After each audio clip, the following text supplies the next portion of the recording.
3வது அதிகாரம் 4வது வசனம், பாவம் செய்கிற எவனும் நியாயப்பிரமாணத்தை மீறுகிறான், நியாயப்பிரமாணத்தை மீறுவதே பாவம் அப்படின்றார். நியாயப்பிரமாணம்னா என்ன? இந்த வசனத்தில் 2 முறை நியாயப்பிரமாணம் சொல்கிறார். நியாயப்பிரமாணம்னா என்ன அப்படின்றத முதல்ல சொல்கிறேன். நான் நியாயப்பிரமாணம் என்னென்னா 10 கட்டளை. அதில் நானே உன் தேவனாகிய கர்த்தர் 1. 2, என்னை இன்றி உங்களுக்கு வேறு ஒரு தெய்வத்தை உண்டாக்கக்கூடாது, ஆராதிக்கக்கூடாது. 2. 3, ஓய்வு நாளை பரிசுத்தமாக ஆசரிக்கணும். 4, கர்த்தருடைய நாமத்தை வீணிலே வழங்காது இருப்பாயாக. அப்படின்னா கோபங்கள் வரும்போதெல்லாம் கடவுள் என்னை கைவிட்டார், கடவுள் தரமாட்டார் அப்படி சொல்கிறது. ஓய்வு நாளை பரிசுத்தமாய் ஆசரிக்க கடவாய் அப்படின்ற அர்த்தம் எதுக்குன்னா, ஆனால் கர்த்தர் சொல்கிறாரு நியாயப்பிரமாணத்தை மீறுவது பாவம். நியாயப்பிரமாணத்தில் இதுதான் இருக்குது. இதை மீறி ஒன்று செய்யும்போது பாவம் தான் வருமா இல்லாமல் வளவளன்னு ஜெபம் பண்ணுறதுனால ஜெபம் கேட்கப்படாது. வேதம் சொல்லுது, அதிக வசனிப்புனாலும் உங்கள் ஜெபம் கேட்கப்படும் நீங்கள் நினைக்கிறீங்களான்னு ஏது சொல்கிறார். நீங்கள் ரொம்ப நேரம் ஜெபம் பண்ணுறீங்க அப்படின்னு கிடைக்குன்னு நினைக்கிறீங்களா? கிடைக்காதுன்றார். காரணம் பாவம். பாவத்தை பெருக பண்ணிட்டு ஜெபம் பண்ணால் கிடைக்காது. அதுக்கு கீழே இருக்குது அடுத்தடுத்து, தாயின் தகப்பனை கனம் பண்ணுவாயாக. யாருமே கனம் பண்ணுறது கிடையாது. வயசானவங்களெல்லாம் பார்த்தா நிறைய பேர் முதியோர் இல்லத்தில் போட்டிருக்கிறோம். தாய் தகப்பனை நிறைய பேர் அடிக்கிறான், கொலை செய்கிறான். ஆனால் அந்த மனுஷன் அந்த மனுஷியை பார்த்தீங்கன்னா நீங்கள் கோயிலில் முதல்ல இருந்து ஜெபம் பண்ணுவா. சொல்கிறார் மீறக்கூடாதுன்றார். நியாயப்பிரமாணம் இதுதான், கொலை செய்யக்கூடாது. பாட்டி அன்னைக்கு ஒரு பேரப்பையன் டிவியில் டிக்டாக்ல போட்டு விட்டாங்க. நான் டிக்டாக்ல பார்க்குற கிடையாது, சில நேரம் வீட்டில் போகும்போது சின்ன பேக்க போடும்போது பார்த்துருவேன். நான் அப்பாவுடைய அம்மாவை மருமகளும் பேரன் சேர்ந்து கழுத்தை நடிச்சு கொல்லுது. நீங்கள் பார்த்துருப்பீங்க நினைக்கிறேன். கொலை செய்யாது இருப்பேன்றது, அது கொலை செய்யுது. ஏன்னா அதுக்கு சாப்பாடு கொடுத்து முத்துல, அதனால கொலை செய்கிறான். விபச்சாரம் செய்யக்கூடாதுன்னா 6வது கற்பனை, விபச்சாரம் செய்யாதிருப்பேன். எல்லாருடைய மனசுலையும் நித்தம் விபச்சார ஆசை ஓடிட்டே இருக்கு. 7, களவு செய்யாத. மனுஷன் படிக்கிறதே மற்றவங்கள்ட்ட களவுங்கிறதுக்கு தான், அதுக்கு பேர் பிஸ்னஸ்ன்றான். 8, 9, பொய் சொல்லாதிருப்பாய. வாய் எடுத்தால் மனுஷனுக்கு போய் தான். 10, இச்சை. பக்கத்து வீட்டுக்காரன் கார் வாங்கினா எனக்கு இருப்பு வரல, பக்கத்து வீட்டுக்காரன் ஒரு பைக் வாங்கினா எனக்கு இருப்பு வரல, பக்கத்து வீட்டுக்காரன் பொண்ணுக்கு ஒரு அழகான மாப்பிள்ளை வந்தால் இருப்பு வரல. எதை மறைக்கிறாங்களோ இல்லையோ, பக்கத்தில் ஒரு பொண்ணு பார்த்தா பொண்ணு மறைச்சிருவாங்க, மாப்பிள்ளை பார்த்தா மாப்பிள்ளையை மறைச்சிடுறாங்க. ஏன்னா இச்சை எனக்கு கிடைக்குங்கிற ஆதங்கத்தில் எதையே பண்ணி விட்டுறான். இப்படி 10 பாவம் இருக்குன்றார் நியாயப்பிரமாணத்தில். இந்த நியாயப்பிரமாணத்தில் இருக்கிற 10 பாவத்தையும் நீங்கள் மீறாமல் வாழ வேணும் அப்படின்றார். இந்த நியாயப்பிரமாணம் கொடுக்கப்பட்டுள்ள முக்கிய நோக்கம் புரிஞ்சுக்கணும். 1, நியாயப்பிரமாணத்தை தேவன் நம்மளுக்கு தர்றதுக்குள்ள நோக்கம் 1, பாவத்தை புரிய பண்ணி, 2வது பாவத்தை விட அதை ஆசை வருத்துகிறது. இந்த நியாயப்பிரமாணம் இருக்குது பாருங்க, இந்த 10 கட்டளையை பற்றி பேச மாட்டாங்க. இதை பேச பேச என்னாகும்னா, என் அந்தரங்கத்தில் இருக்கிற பாவத்தை எல்லாம் விட வேணும் அப்படின்ற ஒரு ஆசை எனக்கு தோன்றும். நியாயப்பிரமாணம் என் பாவத்தை மாற்றாது, ஆனால் பாவத்தை விடுவதற்கு எனக்கு ஒரு ஆசையை தோன்றுகிறது. முதல்ல இதை குறித்து ஒரு விஷயத்தை நான் சொல்கிறேன். ஏன் இந்த புஸ்தகத்தை படிக்கணும்? நிறைய சபையில் படிக்க மாட்டான். முக்கியமாக ரோமன் கத்தோலிக்க சபையில் இந்த நியாயப்பிரமாணத்தை பிரசங்கம் பண்ண மாட்டா, சிஎஸ்சில் பண்ண மாட்டா, பெந்தகோஸ்தில் பண்ண மாட்டா. ஏன் இதை பண்ண மாட்டாங்க அப்படின்னா, எல்லா இடத்துலையும் ஜெபம் பண்ணுனா கிடைக்கும்னு ஒரு பிரமாணம் இருக்குது. ஆவிக்குரிய சபையில் இதை போதிக்கிறது கிடையாது. ஆவிக்குரிய சபையில் போதிச்சாலே ஜனங்களுக்கு இருக்க மாட்டாங்கன்னு அவங்க நம்புகிறாங்க. இதெல்லாம் போதிச்சா மனுஷன் எப்படி இங்கே இருப்பான், பரிசுத்தத்தை பற்றி போதிச்சா இங்கே இருப்பான்னு நம்புகிறான். இது போதிக்க வேண்டிய இடமே ஆவிக்குரிய சபை தான், இங்கே இல்லை. மற்ற இடங்களில் தாராளமாக பாவத்தை கட்டவிழ்த்து விட்டாச்சு, பாவம் நடைபெற்று கொண்டு இருக்குது. ஆவிக்குரிய சபையில் இது போதிக்கிறது இல்லை. ஆவிக்குரிய ஜனங்களுக்கு சத்தியம் என்னன்னு தெரிய மாட்டேங்குது. அதனால யோவான் சொல்கிறாரு, நியாயப்பிரமாணம்னு என்னன்னு புரிஞ்சுக்கணும். அது என்ன அப்படின்னா, உங்கள்கிட்ட எத்தனையோ பாவங்கள் உள்ளே இருக்குதே, அந்த பாவத்தை எல்லாம் கொஞ்சம் கொஞ்சமாட்டு இதை விடணும் ஆசை வருத்துகிறது. எப்படி இந்த நியாயப்பிரமாணம் மனுஷனுக்குள்ள இருக்கிற பாவத்தை எல்லாம் போக்குவதற்கு ஆசையை ஏற்படுத்துகிறது, அதை சொல்கிறேன். தாவீதை பற்றி சொல்கிறேன், சரியா?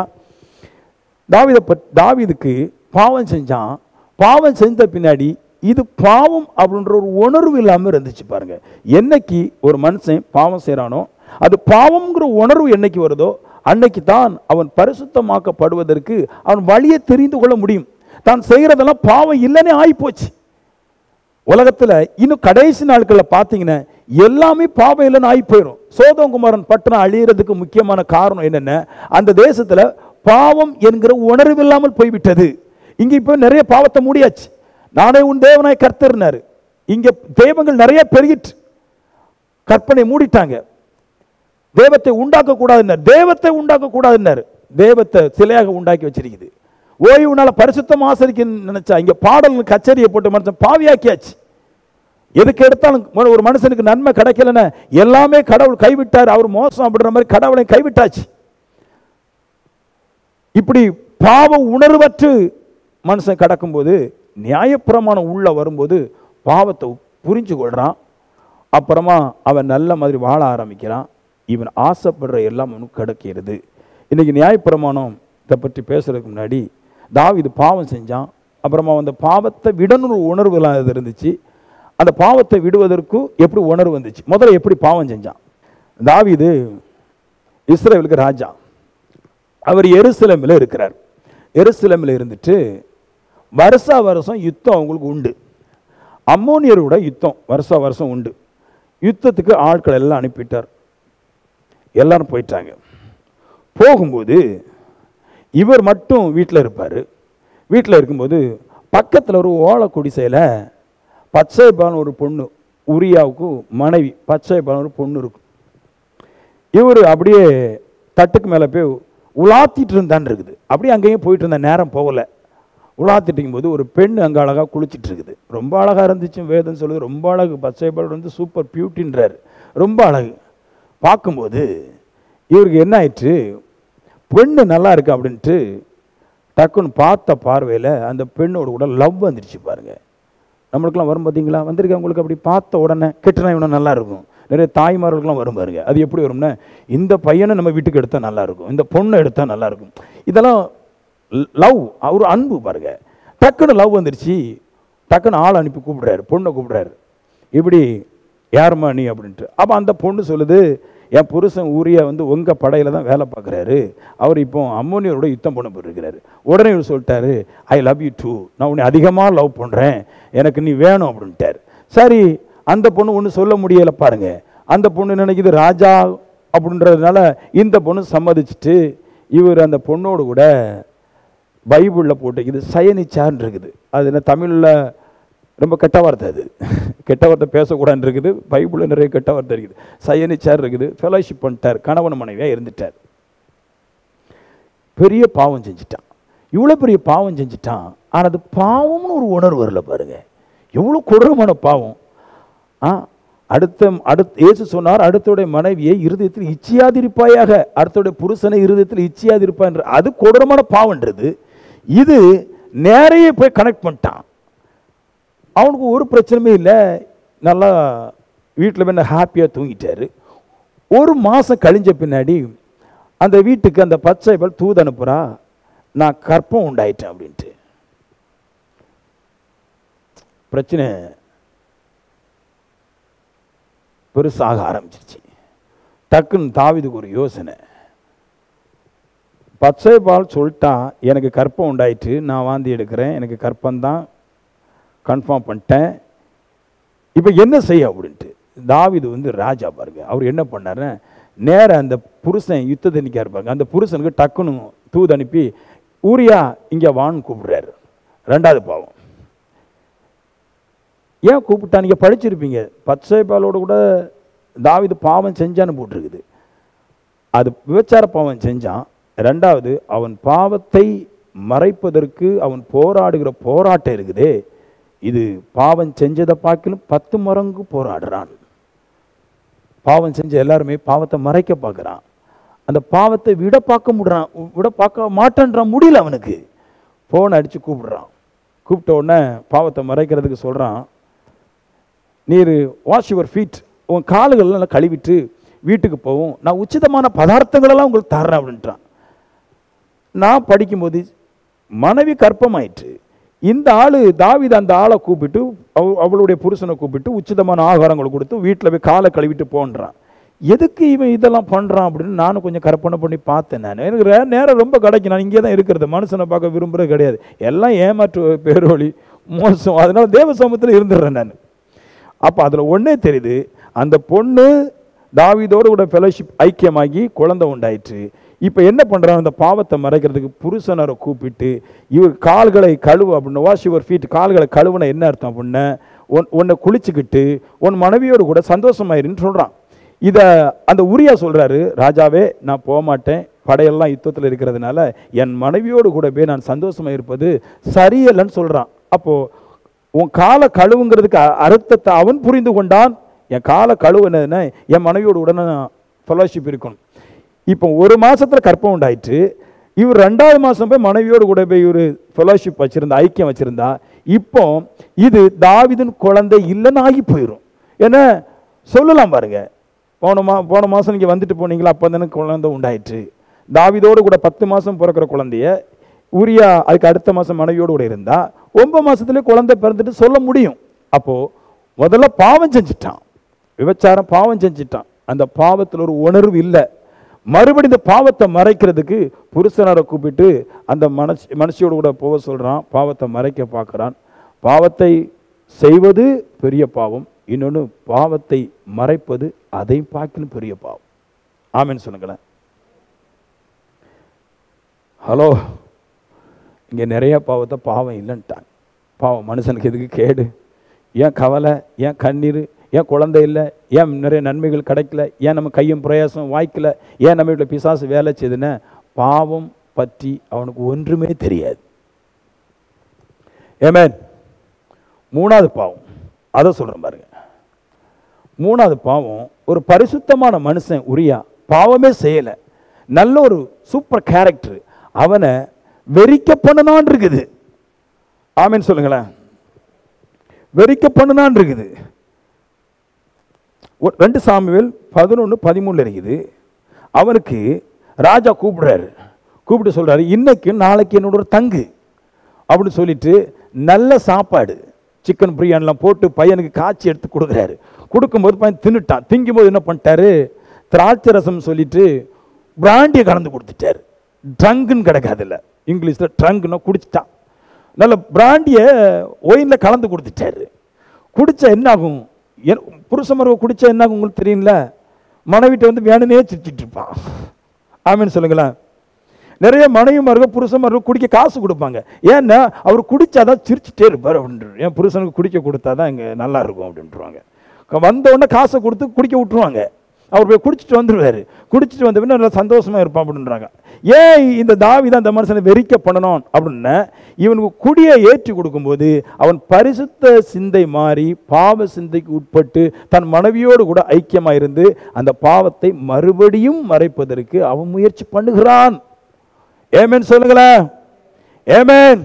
1 விபச்சாரம் செய்கிறான், 2 பாவத்தை மறைக்க பார்க்கிறான், 3 பாவத்தை மறைப்பதற்கு பரிசுத்தமான உரியாவை பாவம் செய்வதற்கு வேண்டியே அவனுக்கு குடிகாரனாய் மாற்றி விடுகிறான். இன்னும் அவனுக்கு பாவத்தை குறித்து இன்னும் உணர்வு வரலையே. நம்மளுக்கெல்லாம் வராது பாருங்க. ஊர்லெல்லாம் போனீங்கன்னா, நான் ஒரு நாள் முன்னாடி இங்கே இப்போ ஃபுல்லாக தேவ சமூகத்தில் இருந்துட்டேன். முன்னாடி இந்த ஊழியத்தை நடத்தும்போது வண்டி ஓட்டிகிட்டு இருப்பேன். நான் வண்டி ஓட்டி அந்த வண்டி ஓட்டி அதில் கிடைக்கிற காசை கொண்டு ஊழியம் செய்வேன். நான் அப்படி வண்டி ஓட்டி காசு கிடைக்கிறதுல ஊழியம் செஞ்சுட்டு இருக்கும்போது திடீர்னு அந்த அழிக்கால் பக்கத்தில் முட்டம்னு ஒரு ஊர் இருக்குது. அங்கே ஒரு புதிய கோயில் கட்டினாங்க கடற்கரை பக்கத்தில். அப்போ வண்டி ஓட்டுருக்குறேன். நான் வண்டி 4 தூரம் போயிட்டு இருந்துச்சு. அன்னைக்கு போகலை, விட மாட்டேன்ட்டான். என்னன்னு கேட்டதுக்கு சொன்னால், அந்த இருக்கு பாரு கோயில். ஆமாம், அங்கே திருவிழா. சரி, அங்கே திருவிழாக்கு ஏன் இந்த ரோட்டை பிளாக் பண்ணுறிய, இங்கே தான் கச்சேரின்ட்டான். அப்போ எனக்கு அந்த ஃபீல் வரல. பைபிள் படிக்கும்போது ஃபீல் ஆகுது, இங்கே தான் கச்சேரின்னா என்னன்னு. எங்கள் ஊர் கச்சேரி வந்து பாருங்கள் மாப்பிள்ளை இப்படி இருக்குன்னு தெரியும். நாங்கள் பண்டிகை எடுக்கிறதே இந்த கச்சேரிக்கு வேண்டி தான். சூப்பராக இருக்கும், அடி பொள்ளியாக இருக்கும். வந்து பாருங்கள், நாங்களாம் லைட்லாம் கட்டி எல்லார் வீட்டில். இங்கேயாவது பாக்ஸ் எல்லாம் வந்து 5 லட்ச ரூபா பாக்ஸே இவ்வளோ தான் கிடக்க பாருங்க. 50 லட்ச ரூபாய்க்கு பாக்ஸ் கட்டிக்கிறான். அடி பொழி பாட்டெல்லாம் போட்டு எடுத்தான். நானும் எப்படியோ வண்டி அங்கே விட்டுட்டு மறுபடியும் வர்றேன். ஒரு 68 பேர் 70 பேர் குடிச்சிட்டு மல்லாக்கப்படுத்திட்டான். கண்டிப்பாக அது ஓய்வு நாள் தான் நடந்துச்சு, ஞாயிற்றுக்கிழமை தான் நடந்துச்சு. அவனுக்கு அது பாவம் தெரியல மாட்டேங்குது. அது அவனுக்கு பாவம்னு தெரிய மாட்டேங்குதுன்றாரு. அப்படிதான் இங்கே ஒரு மனுஷன் அதை விட சின்ன பாவம் விபச்சாரம் செஞ்சுட்டு அது பாவம் தெரியாமல் அதை மறைக்கிறதுக்கு அவன் ஓடுற ஓட்டம் போராட்டம். நம்ம புருஷன்மார்ட்ட நம்ம என்ன பாடுபடுவோம்.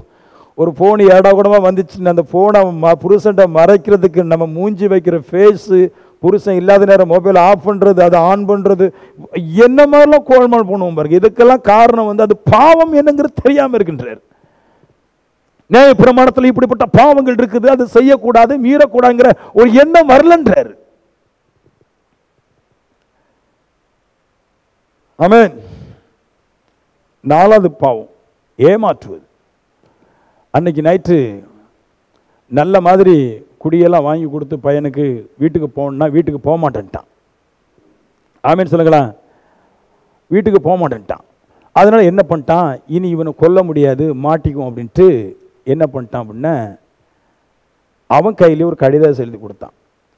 யுத்தத்தில் இருக்கிற போர் வீரனுக்கு இந்த கடிதத்தை கொண்டு கொடு. அந்த கடிதத்தில் என்ன எழுதுச்சுன்னா, யார் இந்த கடிதாசியை கொண்டு வர்றானோ அங்கே அவனை போட்டுருன்றான்.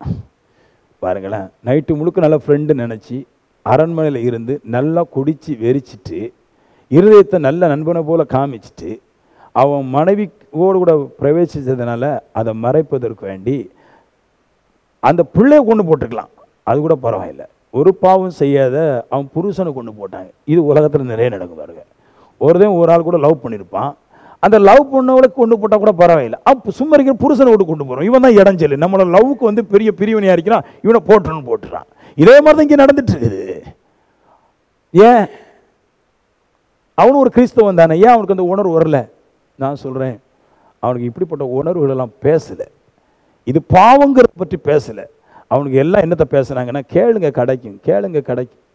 நான் சொல்கிறேன், நாமெல்லாம் ஜெபம் பண்ணி கேட்டு கிடைக்கிறதா இருந்தால் நம்ம எல்லாம் நல்ல பரிசுத்தவனாக இருப்போம். ஏன்னா யாரையும் பார்த்து புறாம பிடிக்க மாட்டோம், சண்டைக்கு போக மாட்டோம், ஒரு கஷ்டம் யாரையும் படுத்த மாட்டோம். ஜெபம் பண்ணி வாங்கிட்டு போகலாமே.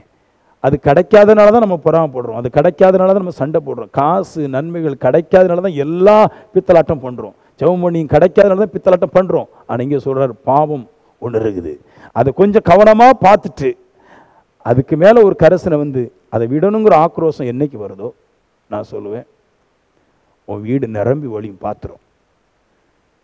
இந்த பைபிளை கொஞ்சம் வாசிக்க தெரியும். நம்மளுக்கு பைபிளை வாசிக்க கொடுக்காம போயிட்டாங்க. நம்மளுக்கு பைபிள் மேலே இருக்கிற அந்த மோகம், அந்த வாசனை அங்கேருந்து உருவி எடுத்துட்டாங்க.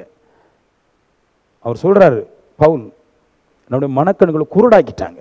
எதையோ பேசுகிறாங்க ஓய்வு நாளில், கடவுள்கிட்ட போய் எதையோ பேசுகிறான், மனுஷனை பேசுகிறான், பொய்யை பேசுகிறான், பாவத்தை பேசுகிறான், எதையோ பேசுகிறான். பரிசுத்த வேதாகமத்தில் இருக்கிறத பேசலை. அவன் அதை பேசும்போது அவன் பாவ உணர்வடைந்ததை விட ஆரம்பிப்பான். 5வது பாவம் கொலை. உரியாவை சொல்லலை, கொலை சொல்லலை. இங்கே ஒரு பெரிய பிரச்சனை நடக்குது. தாவீதுக்கு பட்சமான பேர் நிறைய பேர் யுத்தத்தில் இருந்தாங்க. இதை தாவீதுக்கு பட்சமான ஆட்கள் யுத்தத்தில் நிற்கும் போது அந்த படைத்தலைவனுக்கு தாவீதுக்கு பட்சமாக இருந்த ஆட்கள் வந்து விரோதியாக இருந்தான். இப்போ அந்த தாவீதுடைய போர் வீரன் படை தளபதி என்ன நினைக்கிறான்னா, அவனுக்கு எதிராளியாகவும் தாவீதுக்கு பட்சமாக இருக்கிற மனுஷனை கொண்டு போய் யுத்தத்தில் முன்ன விட்டு தாவீதுக்கு பட்சமான ஆட்களையும் அவனுக்கு எதிரான ஆட்களையும் கொண்டு போட்டான். தாவீதுக்கு ஒரு நியூஸ் வருது, உமக்கு பட்சமான ஆட்களை எல்லாம் உம்முடைய போர் வீரன் கொண்டு போட்டான் அப்படின்ட்டு ஒரு நியூஸ் வருது. நியூஸ் வரும்போது தாவீது சொன்னது என்ன சொன்னான்னா, ஒருவேளை அம்பு அவன் மேலே பாயும், ஒருவேளை அன்பு இவன் மேலே பாயும். அப்படி தான் சொல்கிறான். என்ன அர்த்தம் அப்படின்னா, இவனுடைய உரியா என்கிற அந்த மனுஷனை யுத்தத்தில் விட்டு கொலை செய்வதற்கு, அவன் செத்தா அவனுடைய சாவுக்காக 10 நண்பர்களை இழப்பதற்கு அவன் தயாராக இருந்தான். பாவம் கொடூரமானது. அது ஒரு பாவம் நடக்கலைங்க, நிறைய பாவம் நடந்துச்சு. நம்மளுக்கெல்லாம் போட தாவீதோட கூட சேர்ந்தான். தாவீதோட கூட சேரது இங்கே இருக்கிற எல்லா மனுஷனும் இங்கே மிக்ஸு தாங்க. சொல்ல போனால் எல்லாருமே இங்கே மிக்ஸு தான்.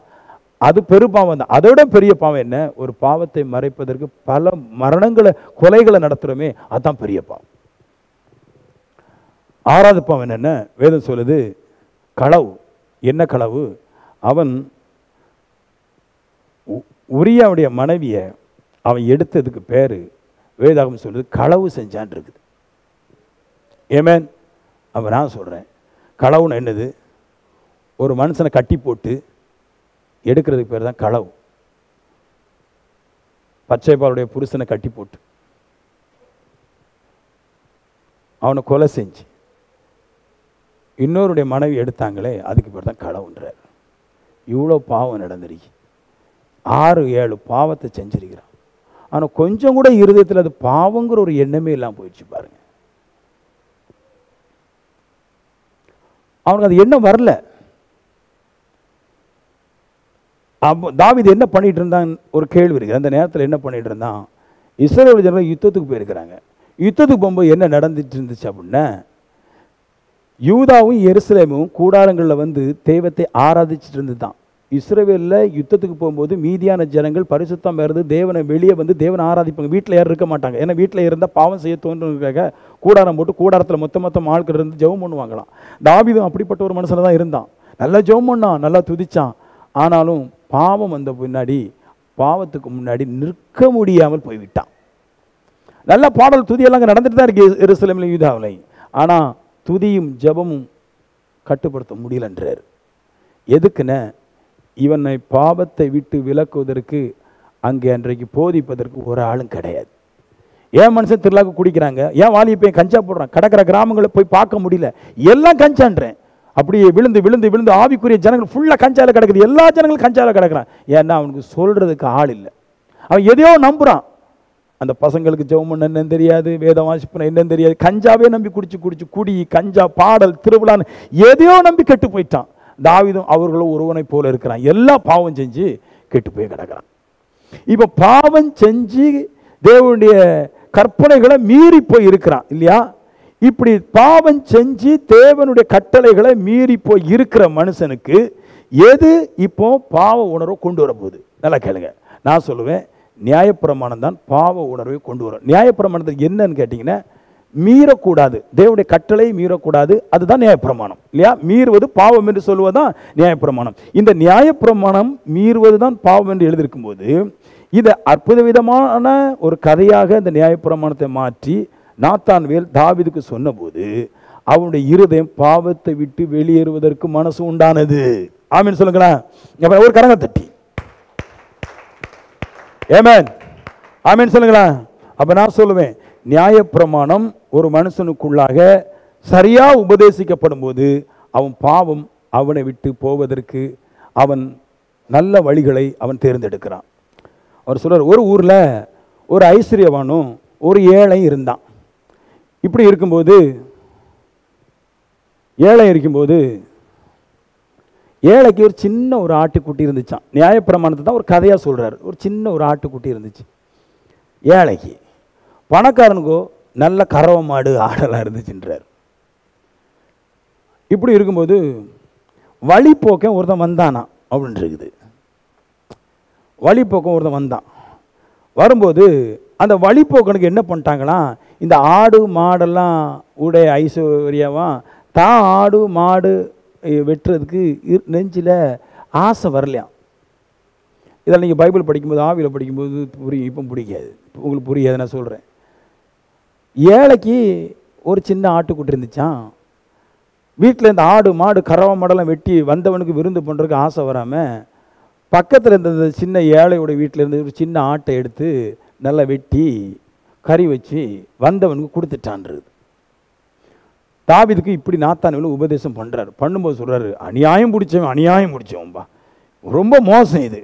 சொந்த வீட்டில் நிறைய கறவை மாடெல்லாம் கிடக்குது பாருங்க, அதை எடுத்து ஒன்று காய்ச்சிருக்கலாம் தானே.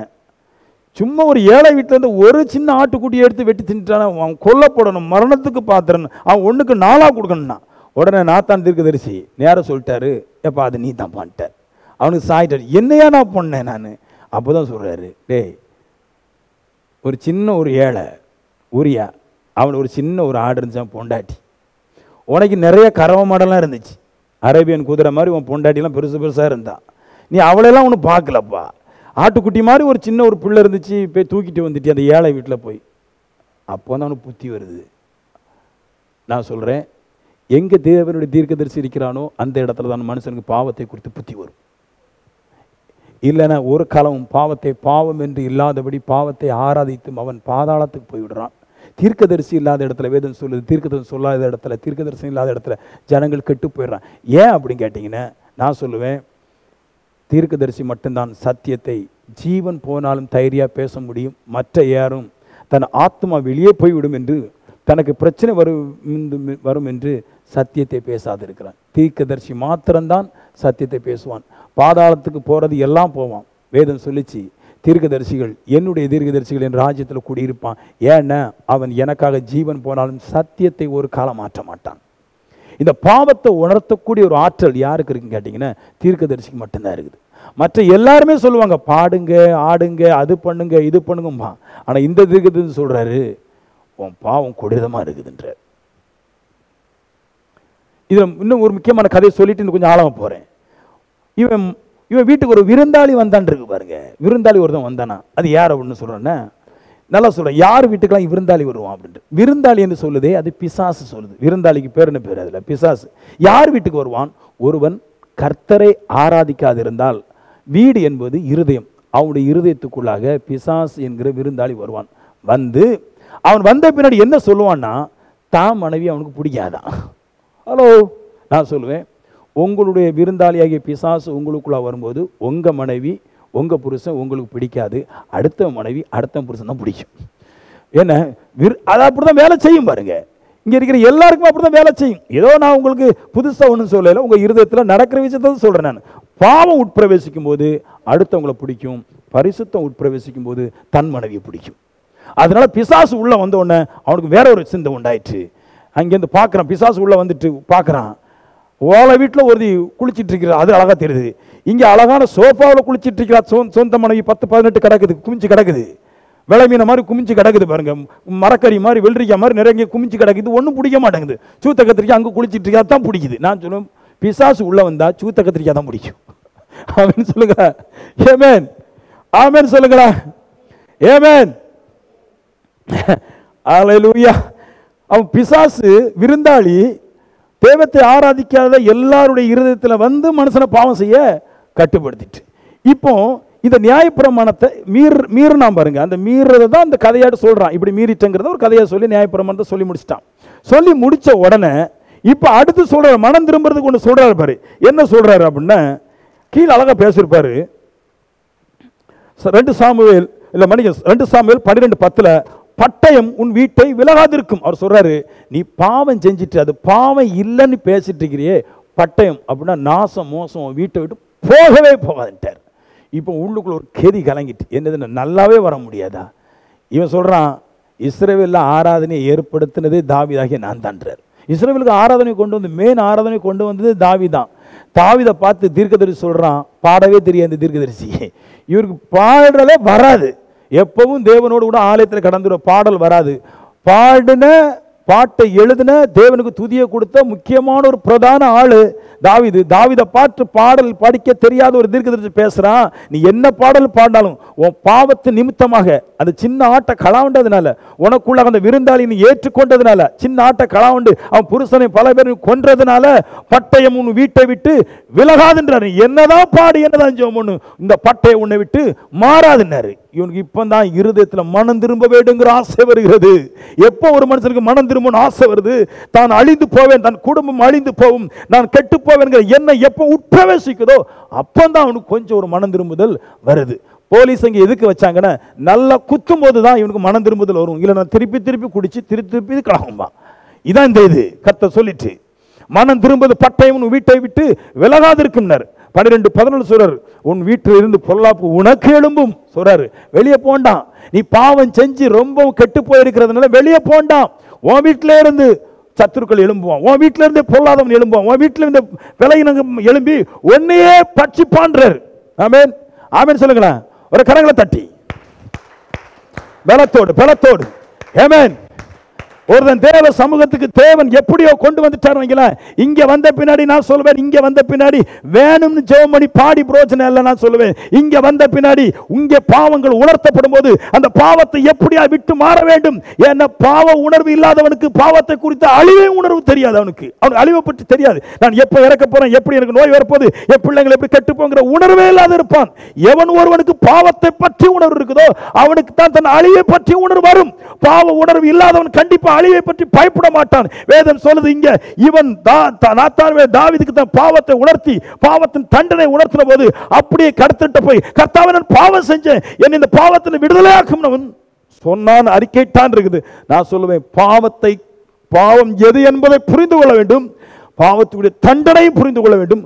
அப்பதான் நான் பாவத்தை விட்டு வேறொரு வழிக்கு வர முடியும். அதை படிக்கணும். 12:11 2 சாமுவேல் 12:11 இருக்குது. நீ இன்னொருடைய ஸ்திரியை எடுத்த, உன் ஸ்திரிகளை எடுத்து உனக்கு அடுத்தவனு கொடுப்பேன் இருக்கு. அப்படி என்ன அர்த்தம்? அவர் சொல்றாரு, இவருக்கு 10 பொண்டாடி இருந்துச்சு. இப்போ தாவீதுக்கு 10 கறவை மாடு இருந்துச்சு. ஒரு கறவை மாடுக்கும் அவருக்கு இன்ட்ரெஸ்ட் இல்லை. ஒரு புறா குஞ்சு அங்கே இருந்துச்சு ஓலை வீட்டில், அதான் இன்ட்ரெஸ்ட்டுங்க. இப்போ சொல்றாரு, வா வீட்டில் இருக்கிற ஒருவனே உன்னுடைய மனைவியை 10 பேர் கொண்டு போவான், நான் அதை பண்ணுவோம் அப்படின்றாரு. எப்படி நடந்துச்சாங்க? நடந்துச்சு. தாவீதுக்கு ஒரு மனுஷன் பையன் பேர் அப்சலோம். இந்த பையன் என்ன பண்ணிட்டான்னா, தன்னுடைய ஒரு அம்மா 9 பெரியம்மா ஒரு சித்தின் இருக்குது, எல்லாத்தையும் தானே கட்டிக்கிட்டான். ஹலோ, எதுக்கு? தப்பு பண்ற நோக்கத்தில் இல்லை, தேவனுடைய வாக்குத்தத்தம் நிறைவேறினது. தப்பு பண்றதுக்காக கல்யாணம் கட்டையில, தகப்பனை அவமானப்படுத்தணும், தாவீதுடைய பேர் அந்த தேசத்தில் இருந்து விலக வேண்டும் என்பதற்காக, தாவீதை போல இப்படி ஒரு கொடூரமான வாழ்க்கை யாருமே அனுபவிச்சது இல்லை என்பதை காட்டும்படிக்காக சொந்த மகனே 10 மனைவியை எடுத்து தாவீதுக்கு ஒரு அவமானத்தை ஏற்படுத்தினான்றது. தீர்க்கதரிசி சொல்றான், நீ ஒளிப்பிடத்தில் செஞ்ச. ஒளிப்பிடம்னா என்னதுன்னா, வெளிச்சம் போட்டு எது இல்லை, ஒளிப்பிடம்னா மறைவிடம். நீ மறைவிடத்தில் யாருக்கும் தெரியாம செஞ்சு பாவத்தை மறைக்க பார்த்த, உனக்கு நடக்கிற விஷயம் இஸ்ரவேல் முழுக்க காணும்படிக்க நான் செய்வேன். அப்படியே ஆடிட்டான். இங்க வந்து சத்தியம் கேட்டால் பாவத்தை விடுவான். பாடுறவன்லாம் பரலோகராஜ்யம் போக மாட்டான், பரிசுத்தவான் மட்டும்தான் போவான். அதனால நான் அதில் கரெக்டாக இருக்கிறேன். நான் இந்த சபைக்கு வந்த ஓரளவு 90% பாவம் விட முடியாட்டியும் கூட ஒரு 70% அது பாவத்தை பிடுங்கி விட்டுட்டான்னு காணும். வாலிய பைகளுடைய பாவம் வெளியே போயிட்டு நல்லா உழைக்க போகிறான், நல்ல வீடு முன்னேற போகுது. சிறு பிள்ளைங்களுடைய பாவத்தை, பெண்களுடைய பாவத்தை பிடுங்கி விட்டால் நல்லா படிக்க போகுது, நல்லா வேலை இருக்க போகுது. என் வேலை வந்து உங்களை நல்லா பாட வைக்கிறது இல்லை, என் வேலை உங்கள் பாவத்தை எல்லாம் கலட்டி விட்டுறது. ஏமேன், நல்லா வந்துடும் வாழ்க்கை. ஆமேன்னு சொல்லுங்களேன். பாவம் தான் எல்லா மனுஷனுக்கும் பிரச்சனை. நியாயப்பிரமாணத்தை மீறுவது பாவம் அப்படின்றார். இந்த நியாயப்பிரமாணத்தை பற்றி ஒரு விஷயம் சொல்லணுமே. இந்த பைபிளை பற்றி கொஞ்சம் பேசுகிறேன். இந்த பைபிளை நீங்கள் பார்த்தீங்கன்னா, புதிய ஏற்பாடு இயேசுநாதர் வந்தது பழைய ஏற்பாட்டில் மாதிரி தான் இருக்குது. ஏன்னா பழைய ஏற்பாடு முன்னாடி இருக்குது, பழைய ஏற்பாடு இங்கே இருக்குது இல்லையா? இந்த பகுதியில் பழைய ஏற்பாடு இருக்குது, இந்த ஏற்பாட்டில் பின்னாடி புதிய ஏற்பாடு இருக்குது. ஏன் முன்னாடி பழைய ஏற்பாடையும் பின்னாடி புதிய ஏற்பாட்டையும் வச்சாங்க அப்படின்றன, முன்னாடி நீங்கள் படிச்சிங்கன்னா ஃபுல்லாக மனுஷன் நம்மளை மாதிரியே பாவம் செஞ்சு பாவம் செய்து மனம் திரும்புறதுக்கு ஓடி வந்திருப்பான். மோசையா இருக்கட்டும், தாவீதா இருக்கட்டும், ஆபிரகாமா இருக்கட்டும், அங்கங்கே போனால் அங்கங்கே பெண்கள், அப்படி எல்லாமே பெண்கள் பிரச்சனை வந்து கலந்துருக்கிறான் பார்ப்பான். அப்புறமா ஏசுக்கிட்ட பார்க்காமலே விசுவாசத்தை வச்சுருவான். புதிய ஏற்பாட்டு ஏன் பின்னாடி வந்துச்சுன்னா, பின்னாடி வச்சுருக்காங்கன்னா, முதல்ல நீ படிக்கும்போது பாவத்தையெல்லாம் நீ படிச்சுட்டு வருவ. இனி பாவம் பெருகிட்டுன்னு உன் மனசில் வந்து எப்படியாவது விடணும்னு ஒரு கண்ட்ரோல் வரும். கண்ட்ரோல் வந்த பின்னாடி புதிய ஏற்பாட்டுக்கு போவ. புதிய ஏற்பாட்டில் இயேசு உன் பாவத்தையெல்லாம் நீக்கி விட்டுருவார். முதல்ல பழைய ஏற்பாடு பாவத்தை உணர்த்தும், புதிய ஏற்பாடு உன் பாவத்தை போக்கும். அப்போ எங்கே இது நடக்குது அப்படின்னா, ஆண்டவருடைய ஆவிக்குரிய சபையில் முதல்ல மனுஷனுடைய பாவத்தை சொல்லி அவனுக்கு அந்த பாவத்தை விடுவதற்கு ஆசையை தோற்றுவித்து பின்பு இயேசுவை பேசும்போது இயேசு அவனுடைய எல்லா பாவத்தையும் அவன் உணர்றான். ஒவ்வொன்றாடி இது பாவம், இது பாவம், நம்முடைய கற்பனைக்கு விரதம் பாவம் செஞ்சோம், நம்முடைய கட்டளைக்கு விரதம் பாவம் செஞ்சோம்னு அவன் உணர்ந்துட்டே இருக்கும்போது இயேசு அவனுடைய உணர்வை பார்த்து உள்ள இருக்கிற பாவத்தெல்லாம் பிடிங்கி வெளியே போட்டுருது. நியாயப்பிரமாணத்தில் கலாத்தியர் 3:19 பாருங்க. நியாயப்பிரமாணத்தோட நோக்கம் என்ன? இவ்வளவு நேரம் சொன்ன பாருங்க. நியாயப்பிரமாணத்தோட நோக்கம் என்ன? வாக்குத்தத்தம் பெற்ற சந்ததி வருமளவும் அக்கிரமங்கள் நிமித்தமாக கூட்டப்பட்டு. அதாவது என்ன, எப்படி நல்லா கேளுங்க. அக்கிரமங்கள் நிமித்தமாக கூட்டப்பட்டுன, நம்ம எல்லாம் அக்கிரமம் செஞ்சோம் பாருங்க. நல்லா அக்கிரமம் செஞ்சு கூட்டப்படுறோம் அப்படின்னா, அக்கிரமம் செஞ்சுட்டு ஐயோ நான் பாவம் செஞ்சுட்டேன், இது பெரிய பாவமாக இருக்குது, நான் எப்படி ஆவிக்குரிய மனுஷனாக மாறினேன் அப்படின்னா, இந்த பைபிளை பழைய ஏற்பாடு நல்லா பழைய ஏற்பாட்டை நல்லா படிப்பேன். படிக்கும்போது பார்த்தா பாவம் பாவம், விக்ரம் பாவம், அது பாவம், எல்லாம் பாவத்தை பற்றி தான் பேசுது, ஒன்றுமே நல்லதை பற்றி பேசல. அது பாவம், பெண்ணை பார்த்தா பாவம், அங்கே போனால் பாவம், மீனை தின்னா பாவம், புருவத்தை எடுத்தா பாவம், வெள்ளை குத்துனா பாவம், மஞ்சள் குத்துனா பாவம், எல்லாம் பாவம். படித்த போது ஆண்டவரை இவ்வளோ பெரிய பாவியா நானும் நினச்சிட்டு இருந்தேன், ஏதோ ஒரு பாவம் செஞ்சுட்டு இருக்கேன் போல தெரியுது. அப்பப்போ இந்த சினிமா படம் தானே பார்த்துட்டு இருக்கிறேன், நான் என்ன பெரிய பாவம் செஞ்சுட்டேன்னு நினச்சிட்டு இருந்தேன். அப்போ எனக்கு பாவ உணர்வே வரல. பைபிளை படிக்கும் போதும் தெரியுது, திரளான பாவங்கள், குவியலான பாவங்களை செஞ்சுட்டு இருக்கிறேன். பைபிள் சொல்லுது இவ்வளோ பாவம் நான் பண்ணிட்டு இருக்கிறேன். அதுக்கு பின்னாடி தான் ஐயோ நான் பாவம் செஞ்சிட்டோம்னு அந்த நியாயப்பிரமாணத்தினாலே பிடிக்கப்பட்டு, நியாயப்பிரமாணம் என்னையே அல்ல, என்னை போல நிறைய பேரை பாவத்தினால் நியாயப்பிரமாணத்தை கொண்டு எல்லாத்தையும் அக்கிரமம் செஞ்ச எங்களை எல்லாரையும் கூப்பிட்டு தேவதூனுடைய கையில் ஒப்பு கொடுத்து கடைசியில் மத்தியஸ்தம் சொல்லுது இயேசு கிறிஸ்துவின் கையில் கட்டளையிடப்பட்டதுன்றார். பாவத்தை படித்து அக்கிரமத்தை நியாயப்பிரமாணத்தை படித்து பாவம் இன்னதுன்னு புரிஞ்சு கடைசியில் இயேசு கிறிஸ்துவை விழுந்தோம்.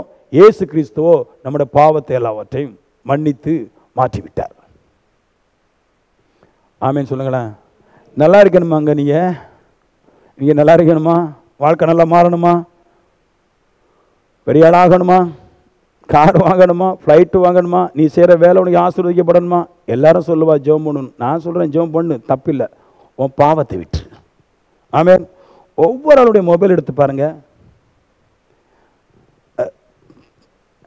பேர் ரகு ஒரிஜினல் பேர், ஆனால் மொபைல் இருக்கிற பேர் ரதி, பொம்பளை வச்சிருக்கிறா. புருஷன் பார்க்குறாரு மொபைலில் ரதி, அப்போ பொம்புலன், ஆனால் உண்மையில் அது ரகு. ஏமாத்திடுவோம் நம்ம. ஆமேன்னு சொல்லுங்களேன். ஒரே கரங்களை தட்டிடுங்களா, ஒரே கரங்களை தட்டி ஏமேன். சத்தியம் பேசுகிற இடத்துலலாம் வேணும் பாருங்க. எல்லா பாவத்தையும் வச்சுட்டு நான் நல்லா வரலன்னா என்ன பண்ணுறேன். நிறைய பேர் சொல்கிறாங்க என்னன்னு தெரிய மாட்டேங்குது, என்ன செஞ்சாலும் வாக்கில. ஒரு அண்ணன் அடிக்கடி சொல்லணும், லபக்கா கிடைச்சா நல்லா இருக்கும். அவன் பாவத்தையே உடையில கிடைச்சா லபக்கா, அவனுக்கு கிட்னியில் பிரச்சனை, 4 லட்ச ரூபா லபக்கா போயிடுச்சு. நான் பல நாள் சொல்லிட்டு இருந்தேன், லபக்கா கர்த்தர் தந்தா நல்லா வருமன்னர். நான் சொன்னேன் லபக்கா கிடைக்கும், கவலைப்படாத, உன் பாவத்தை விட்டு. அதெல்லாம் முழ முடியாது, அது ஒழிச்சு அப்படியே பீடி கொஞ்சம் குடிக்கதான் செய்வேன் நான். எனக்கு அது நான் ஊரம் விரண்டு வரும். நான் சொன்னேன் வரும், அதுக்கு அடுத்தால பட்டயம் வீட்டை விட்டு போகாது. அது நாங்கள்லாம் ஸ்லிம்மாக அடிக்கிறோம், பாடி ஒன்றுமே செய்யாதுன்னாரு. திடீர்னு பார்த்தா எனக்கு ஒரு ஃபோன் வருது, பாஸ்டர் என்னன்னு, அப்பா அட்மிட். நான் சொன்னேன் பேஷண்ட் ஓவர், பேஷண்ட் கதை முடிஞ்சிட்டுன்னு. இல்லை முடிகிறதுக்கு முன்னாடி கொண்டு வந்துட்டோம், பாஸ்டர் வயசாக பாருங்க. போய் பார்க்க போனேன், சதையை மட்டும் எடுத்துட்டு எலும்பு கூட போட்டால் இப்படி இருக்கும். அப்படிதான் அந்த மனுஷன் இருந்தார். ஃபுல்லாக ஒரு மாதிரிப்பட்ட சுருண்டு பாம்பை மாதிரி கிடக்கிற உயராட்டு உடம்புல தொங்கிச்சு. போக்குத்தானே கேட்டேன், போக்குத்தான் பாஸ்டர் அப்படின்னாரு. போயிடுவோம். நான் சொல்லுவேன் பாவம் இருக்கிற வரைக்கும் நம்மளுக்கு அது பாவம் இல்லைன்னு இருக்கலாம், ஆனால் தேவனுக்கு பாவம் எதுவோ கண்டிப்பாக அந்த அதுக்கேற்ற தண்டனை கண்டிப்பாக கிடைக்கும். ஒரு ஆள் சொல்கிறாரு விக்ரம் பாவல் என்றார், ஒரு ஆள் சொல்கிறாரு விபச்சாரம் பாவல் என்றார், ஒரு ஆள் சொல்கிறாரு களவு பாவல் என்றார், ஒரு ஆள் சொல்கிறார் பொய் பாவல் என்றார். அப்போ உங்களுக்கு அது பாவம் இல்லாமல் இருக்கலாம், அது தெய்வத்துக்கு பாவம், அதுக்கேற்ற தண்டனை பட்டயம் கண்டிப்பாக வரும். நான் சொல்லுவேன் வேதத்தை படிக்கிறவன் தெய்வம் எதை பாவம் என்று சொன்னாரோ அதை ஏற்றுக்கொண்டு அந்த பாவத்தை விடும்போது நான் சொல்லுவேன் உன் வீடு மணக்கும். அலைந்து திரிந்து ஓடி நடக்காத காரியங்களெல்லாம் உன்னை தேடி வரும். வேதம் சொல்லுது பலிக்கும், அப்படி கிடைக்கும்ன்றாரு. நான் தீர்க்கதரிசி சொல்லுவேன் பாருங்க, எப்படி சொல்றேன் நான், எங்க அப்பா பெரிய தீர்க்கதரிசியா வித்தையில கண்டுபிடிச்சேன் தந்தாரா கிடையாது. அது பலிக்கும், என் கண்ணுக்கு முன்னாடி நிற்கும், என் காதை பேசும், என் வாயில அது பேசும், எனக்கு தெரியும் அது பலிக்கும். அதுதான் இதுன்றாரு. நீங்க கரெக்டா பாவத்தை தான் விட பார்க்கணுமே தவிர ஆராதிக்க பார்க்க கூடாது. அதெல்லாம் ஒரு மேட்டரே கிடையாது. நல்ல இசை போட்டு ஆடினாலும் உங்களுக்கு ஆட்டம் வந்துடும். ஒரு பையன் புதுசாக வந்த மாதிரி இருக்கு, இவ்வளோ கண்டா இருக்கிறான், வாரம் வந்திருக்கு, அது ஓட்டு விட்டுக்கு, அதுக்கு பாடலாம் தெரியாது, ஆடிட்டு இருக்கிறான். ஏன்டா நீ ஆடிட்டு இருக்கிற, போட்டாடுறேன் நானே பாடு, அவனு ஆடுறான், டக்கு டக்குன்னு எங்கே பார்த்துருக்கிறான், ஆடுறான். அப்போ ஆடுறதுனால பாடுறதுனால ஒன்றும் கிடையாது. பாவம் என்னதென்று புரியும் போது, அவன் பெருசா வளரும் போது பாவம் என்னென்று புரிந்தது, பாவத்தை பாவம் ஏற்றுக்கொண்டு பாவத்தை என்னைக்கு விடுறானோ அன்னைக்கு தான் வாழ்க்கை வரும். இந்த ஆட்டத்துக்கு ஒன்றும் நடக்க போறது கிடையாது. Praise the Lord, hallelujah. No. பாவத்தை உணர்ந்து அதை விடணும். அதுக்கு வியாக்கியானம் பேசக்கூடாது. பாவத்துக்கு இது பாவம் தெரிஞ்சாச்சுன்னா அது பாவம் இல்லைன்னு சொல்லக்கூடாது. பாவம்னா பாவம் தான் ஏற்றுக்கொள்ளணும். வாழ்க்கை மாறும். என்னை இன்றி வேறு தேவனுக்கு உண்டார்த்தல் வேண்டாங்கிறது பிரமாணம். இதை மீறுவது பாவம் என்று என்னை ஏற்றுக்கொள்றிய அன்னைக்கும் வாழ்க்கை மாறும். இல்லை நான் அப்படி இப்படி இருப்பேன், இத்தனை வருஷம் நான் அங்கே ஆராதிச்சிட்டேன், நான் இப்படி பண்ணிட்டேன். நீ எத்தனை வருஷம் எங்கே நீ 666 வருஷம் பூமியில் இருந்தாலும் உன் பாவத்துக்கு நித்திய ஜீவனுக்கு நீ போக முடியாது. பாவத்துக்கு நீ கண்டிப்பாக பாதாளம் தான் போவேன். இத்தனை வருஷமா நான் ஒரு தெய்வத்தை ஆராய்ச்சிட்டு கர்த்தர் விடுமாங்க? நான் இத்தனை வருஷமா ஒரு தெய்வத்தை ஒரு பாவத்தை தெய்வம் ஆராய்ச்சிட்டேன், அதனால எனக்கு தேவம்னா, நீ உனக்கு தேவம்னா உன் வீட்டில் இருக்கலாம். தேவனுடைய வீட்டுக்கு போக முடியாது. தேவனுடைய வீட்டுக்கு போகணும்னா, நான் தேவனுடைய வீட்டுக்கு போகணும்னா தேவனுடைய கட்டளையில் நடந்தால் தான் நான் தேவனுடைய வீட்டுக்கு போக முடியும். தேவனுடைய வீட்டுக்கு போறதுக்கு அவர் கற்பனையில் வாழணும். என் வீட்டுக்கு போறதுக்கு என் கட்டளையில் வாழலாம். என் விருப்பத்துக்கு நீ வாழன்னா உன் விருப்பத்துக்கு உனக்கு உங்க ஊர்ல இருக்கிற கல்லறை தான் மிச்சம். தேவ விருப்பத்துக்கு வாழ்ந்தால் பரலோக ராஜ்யத்துக்குள்ளாக பிரவேசிக்க முடியும். தேவனுடைய நன்மைகளை பெற முடியும். எல்லாரும் சொல்றாங்க நான் அப்படி நினைக்கிறேங்க, நான் இப்படி நினைக்கிறேங்க, என் மனசுல அப்படி படுது, எனக்கு இந்த மாதிரி சொல்லி கொடுத்தாங்க. நீங்க எந்த மாதிரி சொல்லி கொடுங்க, எப்படி இருங்க, நான் சொல்ல நான் நீங்க விரும்புறது தேவன் இருந்து, நீங்க விரும்புறது தேவனுடைய ராஜ்யத்துக்கு போறது, அப்படின்னு நீங்க தேவனுடைய கட்டளை தான் கேட்கணும். ஆமென் சொல்ல. நீங்க எல்லாரும் என்னிடத்துல கேட்க விரும்புறீங்க பாருங்க, என் சத்தியத்தை கேட்க விரும்புறீங்கன்னா என்கிட்ட தான் கேட்க முடியும். நீங்க தேவனிடத்துல எதிர்பார்க்கிறது தேவனிடத்துல இருந்தால் நீங்கள் தேவனிடத்துல தான் நீங்கள் கற்பனையில் வாழணும். நான் எதிர்பார்க்கிறது தேவன்ட்ட, நான் வாழ்றது வேற ஒரு இடத்துல கத்த தராது. நீங்க யார் இடத்துல எதிர்பார்க்கிறீங்களோ அவரிடத்திலே வாழும் போதுதான் அது உங்களுக்கு கிடைக்கும். அவர் சொல்லுக்கு கீழ்ப்படும் போதுதான் கிடைக்கும். அப்ப நான் ஒண்ணுமே செய்யற கிடையாது. சில சபையிலும் ஓட விட்டு கையை வைப்பான், பொத்துன்னு விழுவான், நல்லா இருந்துச்சுங்க. யாராவது 2 பேர் கீழே விழுந்தா நல்லா இருந்துச்சு. அதெல்லாம் நான்லாம் பார்க்காத கீழே விழுந்ததெல்லாம் கிடையாது. நான் அடுத்த கருத்துட்டு கேட்க, கருத்த 2 பேர் கீழே விழுந்தா 10 பேர் வாரானோ வரட்டு. கீழே விழுறது மேலே முக்கியம் இல்லை, உன் வாழ்க்கை கீழே விழுந்துடக்கூடாது. போச்சு. ஆமேன். நான் சொல்லுவேன், தின்றதுக்கு காசு இல்லானே வாழ்க்கை கீழே விழுந்துன்னு அர்த்தம். 2ஆம் பாயிண்ட் போயிடும், பெரிய பாயிண்ட். நியாயப்பிரமாணத்தை மீறுவது பாவம் என்கிற இந்த சொல் 1 யோவான் 3:4 சொல்லுது, நியாயப்பிரமாணத்தை மீறுவது பாவம் இல்லையா? இந்த சொல்லு மனிதனுக்கு எச்சரிப்பு கொடுக்குது, பாவம் செய்யாதன்னு எச்சரிப்பு கொடுக்குது. காரணம், நியாயப்பிரமாணத்தை மீறும்போது சாபம் வரும்.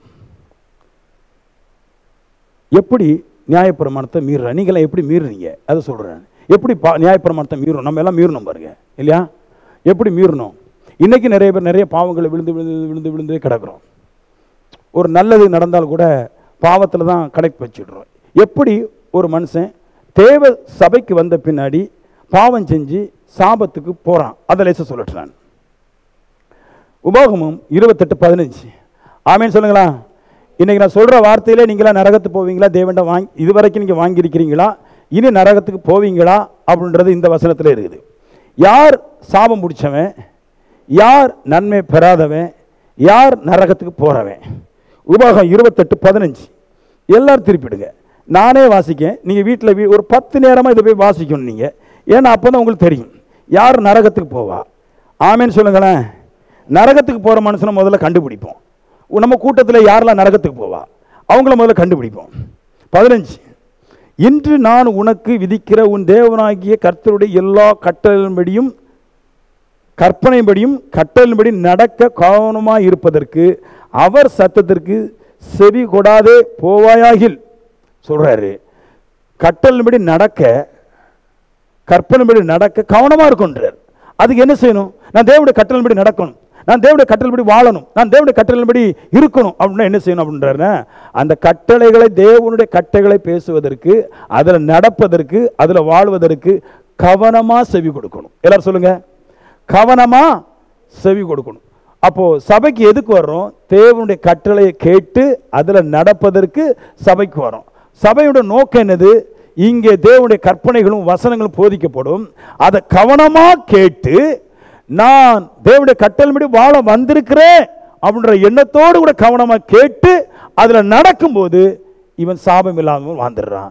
கவனம் இல்லாமல் கேட்கும்போது, நீங்கள் நிறைய பேர் பாருங்க, கொஞ்சம் பேர் படுத்துட்டு இருப்பா, சில பேர் வந்து கண்ணு சொக்கிக்கிட்டே இருக்கும். அப்படின்னு என்ன அர்த்தம்? இது வரைக்கும் ஆவிக்குரிய சபையில் இருந்து கரெக்டாக பைபிள் கேட்டது கிடையாது. அப்படியே சபை முடிஞ்சிட்டா, சாப்பாடு போட்டாங்களா ஒரு ஃபீல் அப்படியே இருந்துட்டு, எங்கே சண்டை நடக்கட்டு பைபிளில் தூங்கவே மாட்டான். யார் வீட்டில் சின்ன குண்டு ஊசி உள்ளட்டு அந்த செய்தியை கேட்டு விசாரிக்காமல் தூங்கவே மாட்டான். சில பேர் அங்கே சண்டை வந்துச்சாம, யார் வந்து சண்டை போட்டா? பக்கத்து வீட்டுக்காரியா? அவங்க மாமாவா? எந்த மாமா? ஒன்று விட்ட சித்தப்பாவுக்கு மாமா. அன்னைக்கு ஃபுல்லாக கேட்பான். எதுக்கு? ஊர் விஷயத்தெல்லாம் கேட்டு சாபம் பிடிச்சி நரகத்துக்கு போகிறதுக்கு. தேவனுடைய வசனத்தை கற்பனை கேள் அப்படின்றார். செவி கொடு, அப்போதான் நீ அதில் நடக்க முடியும். உண்மையாக செவி கொடு. நான் சொல்கிறேன், தேவ சமூகத்துக்கு சத்தியத்தை கேட்குற உண்மையாக செவி கொடுப்பான், கண்ணில் தூக்கம் வராது. அவன் புரிஞ்சு வாரான், ஏன்னா நான் தேவ வார்த்தையில் நடக்க வந்திருக்கிறேன். அதனால் அடுத்த வாரம் ஃபுல்லாக தேவ வார்த்தையில் நான் நடக்கணும்னா இந்த ஓய்வு நாளில் பேசப்படுற வார்த்தையை கவனமாக நான் கேட்டால் நன்மையெல்லாம் வரும், சாபம் வராது, நான் நரகத்துக்கு போக முடியாது. இங்கே நிறைய பேர் அப்படி மப்பில் கேட்பான். மூஞ்சில் என்ன பக்கம் தான் இருக்கும் பாருங்க, மைண்டு ஃபுல்லாக இந்த குக்கரை திறக்கும்போது கிறிஸ்டன் காற்று போமே அந்த மாதிரி கண்ணெல்லாம் என்னைய பக்கம் இருக்கும், அந்த மைண்டு ஃபுல்லாக வேற எங்கேயோ போய்ட்டுருக்கும். கடைக்காரங்க வந்தாங்களா, போட்டில் என்ன ஆச்சு, இன்ஜின் வெடிச்சிருக்குமோ, நான் இங்கே பிரசவம் பண்ணிட்டுருக்கிறேன்.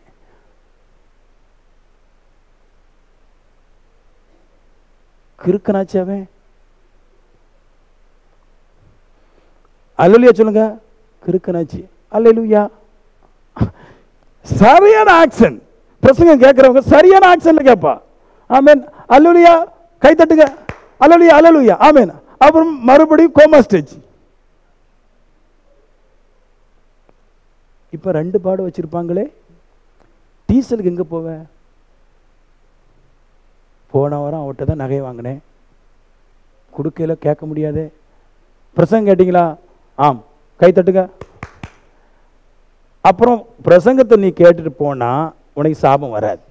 நீ அதில் வாழணும் அப்படின்னு கேட்டுட்டு போனா சாபம் வராது. ஏன்னா வேதம் சொல்லுது, அவருடைய கட்டளைப்படி நடக்க கவனமாக இருந்து செவி கொடுத்தியன, நீ கொடுத்த செவி கண்டிப்பாக தெய்வ கட்டளை நடக்க செய்யும்.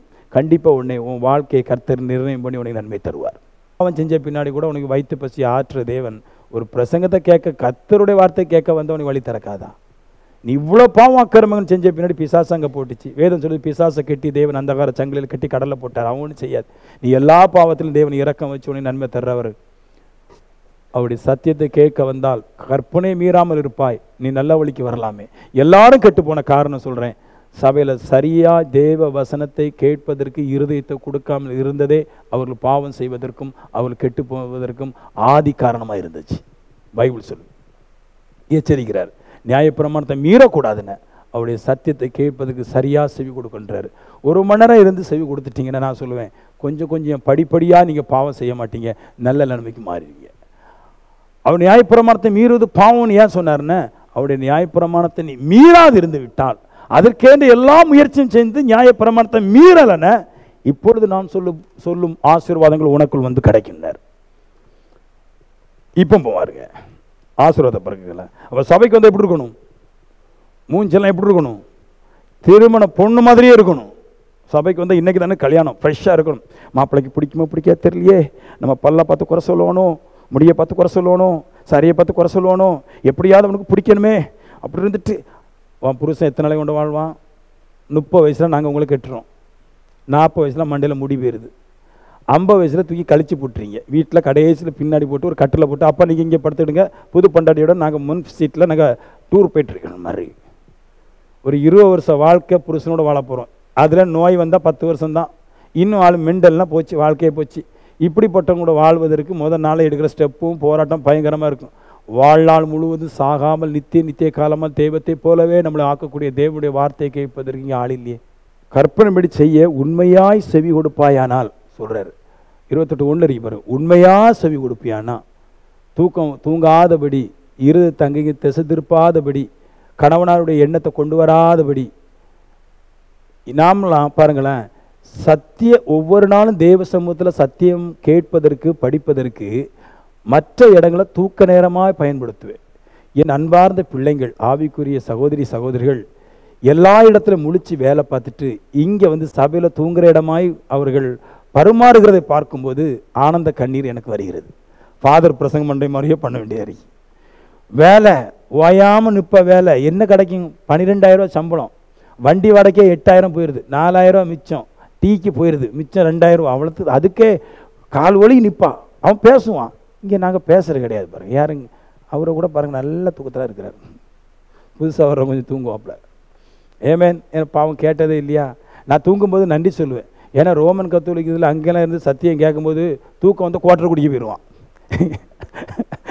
இங்கே அப்படி கிடையாது. உள்ளுக்கு ஒரு மனசு இருக்குது, ஆண்டோட சபைக்கு வந்திருக்கிறோம், தூக்கம் வந்தால் தூங்கிடுவோம், போக மாட்டேன்றாங்க பாருங்க. அதுதான் ஃபஸ்ட்டும் பாவத்தை விடுறதுக்கு. தூங்கிட்டே இருப்பான், கடை தூங்கிட்டே இருப்பான். கடைசியில் தான் அவனுக்கு என்ன வரும், எப்படி 3 மணி நேரம் குடிக்காமல் இருந்துட்டேன். இங்கே வந்து அப்படியே குடிக்காமல் இருப்பேன். இன்றைக்கி 3 மணி நேரம், இன்னும் 4 மணி நேரம், இன்னும் 5 மணி நேரம், அப்புறம் 1 வாரம், அப்புறம் 1 வருஷம் வாழ்நாள் குடிக்க மாட்டேன். இதான் இங்கே தெய்வ சமூகம். இங்கே வந்து டக்குன்னு பாவம் செய்யணும் இன்னும் ஓடாது. ஆனால் செவி கொடுக்கணும் பாருங்க. செவி கொடுக்குறதுக்கு ஒரு மனுஷன் வேணுமே. ஒரு பக்கம் அந்த நல்ல காரியம் நடந்துட்டு போட்டு தூங்கி குடிய விடட்டு, அது வேற விஷயம். சத்தியத்தை கேட்கறதுக்கு ஒரு நல்ல இருந்தே வேணுமே. சத்தியத்தை கேட்பதற்கு உண்மையாய் செவி கொடுப்பாயால். எப்பவுமே சத்தியம் பேசும்போது இந்த உபாகம் 28 எடுத்துட்டு சில பேர்லாம் வாக்குத்தத்தம் டிசம்பரில் கொடுப்பாரு பாருங்க, நிறைய சபையில் கொடுப்பாங்க. வாளாகாமல் தலையாவாய், கீழாவாமல் மேலாவாய். எத்தனை வருஷத்துக்கு கீழே தான் கிடப்பேன், மேலாக மாட்டேன். இவன் கை செய்ய வேலையெல்லாம் ஆசீர்வதிக்கப்படும். வேலைக்கு போனதானே கை வேலை ஆசீர்வதிக்கப்படும். வேலைக்கு போகிற கிடையாது. மனைவி வீட்டு வரங்களுக்கு கனிதரன் தெரிய போல இருப்பாள். பைபிள் சொல்லியிருக்குது, நீ தான் கனிதரன் மனம், வேலைக்கு போகக்கூடாதான். என்ன சொல்லுதுன்னா, முதல்ல கட்டளைப்படி செய்வதற்கு உண்மையாய் செவி கொடும். உண்மையா சத்தியத்தை கேட்கவா, கட்டளைப்படி நடக்கணுன்ற உண்மையா வான்றார். 14 சொல்லும், உண்மையா வா. 28 14 உண்மையா வா, சத்தியம் கேட்கறதுக்கே வா. நீ பாட வரண்டா இந்த சபைக்கு. அடிச்சு பேசுற சபையெல்லாம் பாடுறதுக்கு ஆராதனை சபை ரொம்ப இருக்கு. அங்க போனா போய்க்கலாம் பாடுறதுக்கு. நீ தேவனுக்காக உனக்காக பரிசுத்தம் வாழுறதுக்குன்னு சத்தியத்தை கேட்கவா. அப்படி சொல்லிக்கிட்டு தான் சொல்றாரு, பூமியில் உள்ள சகல ஜனங்களிலும் உன்னை மேன்மையாக வைப்பார். டாப் நம்ம தான். உண்மையா கேட்டா, இனி பாவம் செய்யக்கூடாதுங்கிற எண்ணத்தில் உண்மையா கேட்டா சொல்றாரு, சகல ஜனங்களும் எல்லா ஜாதி மத்தியிலையும் கர்த்தர் ஒன்ன மேன்மை வைப்பார். நீங்க ஆமேன்னு சொல்லியே கேட்கும்போது அப்படியே கேட்கணும். என்ன சொல்றாரு பாப்பம், ஏதாவது நம்மளுக்கு கிடைக்காத, நல்லது கிடைக்காத ஏக்கத்தோடு கேட்கணும். இது தேவ வார்த்தை, அப்படிதான் கேட்கணும். உண்மையா கேட்கணும். கேட்டா மனசு பாவம் செய்ய விடாது, வாழ்க்கை மாறிவேன். 2, கர்த்தர் உன்னை வாளாக்காமல் தலையாக்குவார். 28 14 சொல்லு, கர்த்தர் மாற்றுவார். இனி அடுத்து 4 வாக்குத்தத்தம் இருக்குது. அது என்ன சொல்லுது பாருங்க. அந்த உபாகம் 28 4 வசனத்தில் நீன்னு இருக்கும். நீ, ஆமென். யூ நீ 4 நீ இருக்குது. 3ஆம் வசனம், நீ பட்டணத்திலும் ஆசீர்வதிக்கப்பட்டிருப்பாய், வெளியிலும் ஆசீர்வதிக்கப்பட்டிருப்பாய். இது என்ன சொல்லுதுன்னு இல்லையா? நீ பெருமையோடு இருப்ப. உன் ஊரில் இருந்தால் நீ தான் பெருசாக இருப்ப, உனக்கு பெருமை கிடைக்கும், உனக்கு சாபம் வராதுன்றார். நீ பட்டணத்தில் ஆசீர்வதிக்கப்பட்டிருப்ப. அதாவது உன் போட்டு, உன் கடை, உன் வாகனங்கள் எது உன் ஊரில் இருந்தாலும் நீ ஆசீர்வதிக்கப்பட்டிருப்ப. நீ வெளியே போனாலும் ஆசீர்வதிக்கப்பட்டிருப்பன்றார். எதுக்கு? கவனமாக கேட்டு அதில் நடக்கிற மனுஷனுக்கு. அடுத்து சொல்றாரு, 6ஆம் வசனம் சொல்லுது, நீ வருகையிலும் ஆசீர்வதிக்கப்பட்டிருப்பார், போகையிலும் ஆசீர்வதிக்கப்பட்டிருப்பார். இது என்ன சொல்லுது? நீ எப்போ எங்க போனாலும் எங்க வந்தாலும் சொல்லுங்களா, பச்சையோடு கூட இருப்ப. ஆமென். உனக்கு ஜீவன் உண்டாயிரும். எங்க வேணாலும் போ, எங்க வேணாலும் வா, உன் பச்சை தன்மை ஒன்று விட்டு மாறாது. ஏன் அப்படி சொல்ல? நீ வருகையில் ஆசீர்வதிக்கப்பட்டிருப்பாய், போகையில் ஆசீர்வதிக்கப்பட்டிருப்பாய். ஏன் சொல்லுங்க? நிறைய பேர் எப்படி தெரியுமா ஜெபம் பண்ணுவோம், ஆண்டவரே வருகையில் ஆசீர்வதிக்கப்பட்டிருப்பாய், போகையில் ஆசீர்வதிக்கப்பட்டிருப்பாய். உண்மையாய் செவி கொடுத்து நீ அவருடைய கட்டளை நீ நடந்துட்டேன, நீ எங்கேருந்து எங்கே வந்தாலும் பாவத்தில் விழமாட்ட, ஆசீர்வதிக்கப்படுவ. இங்கேருந்து அங்கே போனாலும் பாவம். ஒருவேளை நம்ம ஊரில் இருக்கிற ஓகே, எங்களை மாதிரி கிழவர்களுக்கு பிடிக்காது. ஃபாரினுக்கு நீ போகிற, அமெரிக்காவுக்கு 60 வயசு கிழவன் 18 வயசு மாதிரி பரிசுத்தம். நீ எப்பெல்லாம் பரிசுத்தமாக இருக்கிறியோ, எங்கெல்லாம் பரிசுத்தமாக இருக்கிறியோ, அங்கெல்லாம் நீ ஜீவன் உள்ளவனாய் பச்சையா இருப்பான்றது. அது ஆமென். அதுதான் முக்கியம். அடுத்த நீ, 3ஆவது நீ அநேக ஜாதிகளுக்கு கடன் கொடுப்பாய். சூப்பர் வசனம் பாருங்க. அநேக ஜாதிகளுக்கு கடன் கொடுப்பாய். யாரை பார்த்து சொல்றாருன்னா, சபையில வந்து முழிச்சு சத்தியம் கேட்டு சொன்னதில்லபடி வாழ்ற மனுஷன் சொல்றாரு, அநேக பேருக்கு கடன் கொடுப்பாய். இங்க நிறைய பேர் கடன் வாங்கிட்டாங்க. எதுக்கு சொல்லுங்க? நான் ஒரு சபைக்கு போயிருந்தேன் பாருங்க, ஒரு 500 பேர் இருப்பாங்க. பாடும்போது அவன் மோடு வரைக்கும் போயிட்டு இருக்கேன். ஒரு ஆள் மேலே போயிட்டான், இப்படி மேலே போயிட்டு கீழே வந்தான். ஒரு ஆள் இப்படி தட்டி விட்டான். ஒரு டிவியில் காட்டுறான், ஒரு மனுஷன் ஓடி போறாரு, பொத்துன்னு கால் வலிக்கு விழுந்துட்டாரு, ஆவியானவர் வந்துட்டாருன்னாரு. நான் கேட்டேன், என்ன ஆவியானர்லாம் வந்திருக்கிறாரு அப்படின்ட்டு. இல்லை, அந்த ஆவியானர் வந்ததெல்லாம் சரிதான், வீட்டுக்கு போனால் கடைக்காரி வருவாளே, அதுக்கு என்ன பண்ணுறது? சபையில் ஆவியார் வந்துட்டாரு, வீட்டில் கடைக்காரி வருவாளே. சபையிலேயே சாப்பிட்டுட்டு தூங்கிட்டா நல்லா இருக்குமோன்னு தான் பார்க்குறேன். இன்னைக்கு 18ஆம் தேதி கடை வாங்க வருவோன்னு சொன்னான். ஞாயிற்றுக்கிழமை ஆச்சு, நல்ல காலம் ஓடி வந்துட்டேன். சாக்கு சொல்லிடுவேன் சபைக்கு போயிட்டான் அப்படின்ட்டு. இனி அவளை சாயந்தரம் காக்க வச்சு வீட்டுக்கு விட்டுட்டு இங்கே சமைச்சு தின்னுக்கிட்டு மறுநாள் காலையில் போனால் 16 கிலோமீட்டர் நடந்து வருவா. இனி வர மாட்டா, 2 மாதத்துக்கு கடன் கேட்க வர மாட்டா. வருவா. இப்படி பைசா தான் இந்த உலகத்துக்கு தெய்வம். அதனால தான் கர்த்தர் தெய்வம் எல்லாருக்கும் நன்மை தருவோம்னு சொன்னார். பைசா தான் தருவோம் சொல்கிறார். அதில் தான் எல்லாம் வருது. என்ன சொல்கிறாரு? நல்ல பரிசுத்த வாழ்க்கை வாழ்கிறவன் அவனே அநேக பேருக்கு கடன் கொடுக்கும்படிக்காக இருதயம் வேலை செய்யும். ஆமென். நீதிமானுடைய இருதயம், அன்னைக்கு சொன்ன ஒரு நாள் ஒரு சொன்ன, நீதிமானுடைய இருதயம் செழிப்பை வாஞ்சிக்கிறதுன்றார். அப்படியே நான் பெரிய ஆகன்ற ஒரு எண்ணம் வருதுன்றார். நம்மளுக்கு அது இல்லை பாருங்க. நம்மளுக்கு கடன் போகணுங்க, கடன் போகணும். அதான் எல்லாருடைய எஃபெக்ட். கடன் போகணும், எனக்கு மயம், எனக்கு கல்யாணம் நடக்கணும், கடன் போகணும், வாழ்க்கை நல்லாகணும். இவர் சொல்றாரு, நல்லா முழிச்சிருந்து கேட்டுக்கிட்டு அதை போய் செய். இங்கே பிரசவம் பண்ணுறதுக்கு இங்கே பரிசுத்தம் இருக்கிறதுக்கு அல்ல, இங்கே வெள்ளை போட்டு வர்றதுக்கு அல்ல. இங்கே பிரசவம் பண்ணுறது எதுக்குன்னா, நீ கேட்டுட்டு உலகத்தோடு கூட வாழும்போது அநேக பிரச்சனையில் நெருக்கத்தில் உன்னை பாவம் இழுக்கும் போது நீ பாவம் செய்யாமல் உன்னை கட்டுப்படுத்தி வச்சுட்டேன்னு கர்த்தர் சொல்கிறாரு. நீ கடன் கொடுப்ப. நான் ஒரு ஆளுக்கு ஒரு 1,80,000 கடன் கொடுத்தேன். கடன் கேட்க போனேன், தரலாம் முடியாட்டான். ஏதாவது இறக்கம், என் பிரச்சனைக்கு எனக்கே இறங்க ஆள் இல்லை, உன் பிரச்சனைக்கு நான் இறங்க முடியாது. எப்போ நான் தந்த காசுல எப்போ திருப்பி தர முடியாட்டான். என்ன பண்ணலாம்? போன போட்டு சொன்னேன், இந்த மாதிரி பைசா வேறாட்ட வாங்கி உங்கள் கஷ்டத்துக்கு கொடுத்தேன்னா, நான் உங்கள் வீட்டில் கல்யாணம் ரொம்ப கஷ்டப்பட்டுக்கணும் கொடுத்தேன். அந்த கஷ்டம்லாம் போயாச்சு, இப்போ காசு தர முடியாட்டான். நான் என்ன பண்ணுறேன்? நான் ஆண்டவர்கிட்ட காலையில் வரேன், ஆண்டவரே எனக்கு இப்படி ஒரு பிரச்சனை இருக்குது. கர்த்தர் சொன்னார், டேய் இதுக்குத்தானடா நான் உன்னை அழைச்சிருக்கிறேன். நான் எதுக்கு உன்னை அழைச்சிருக்கிறேன்? நீ உலகத்தில் வாழும்போது அநேக துன்மார்க்கங்கள் விளைவுகள் நடக்கும்போது நீ சபையில் ஓன்னு என்கிட்ட கத்தி ஜெபம் பண்ணுறியே, அது முக்கியம் இல்லை. உலகத்துக்குள்ளே நீ வாழும்போது கர்த்தருடைய நாமம் தூசிக்கக்கூடாதபடி அநேகம் எனக்காக இழக்கிறியே, அதுதான் பரிசுத்தன்னார். கடத்தை கொடுத்துட்டு ஓடி போய் பேசினா என்ன சொல்லுவான்? கள்ள பாஸ்டர்மா, பண ஆசையில் சுற்றுறான்மா. இவன்லாம் பெந்தகோஸ்துக்கு போகிறான்னு கேட்பான். இவன்டையும் பிரசங்க கேட்க 100 மெண்டல் போதுன்னு கேட்பான். 1 லட்ச ரூபாய்க்கு அது சபையும் கெடுத்து கடவுளும் கெடுத்து நானும் கெட்டு.